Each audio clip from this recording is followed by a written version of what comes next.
When we are talking about volume loss in the face, it is very common for patients to come in and say, can I have something natural, right?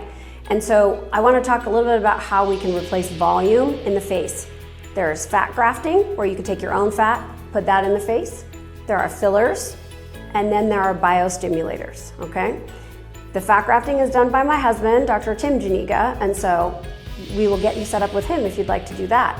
But if we're going to talk about fillers and biostimulators, they are two different things, right? Fillers are mostly made with hyaluronic acid. They are injected under the skin, and they are used thin, medium, and thick to be placed in different areas of the face based on where you have volume deficiency, to re-inflate the skin to be more like what it was when you were younger, right? Our fat pads shrink, and so by replacing those fat pads with volume, we can re-inflate different areas of the face. Biostimulators are a different category. Now, some people think they're new, but they're really not that new. Sculptra has been around for a long time, decades, okay?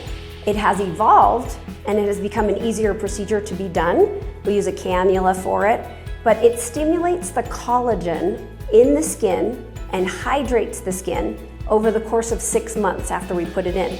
So filler, we put it in, you have results right then.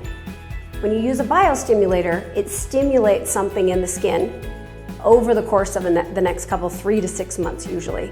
So Sculptra is one of those. It stimulates collagen. There is Renuva now that stimulates your own fat cells. And there's going to be a lot of things coming out in the future like this. There's a product for the body also called Alaclay. But over time, we're going to see more things in the biostimulator category because people are looking for that natural boost.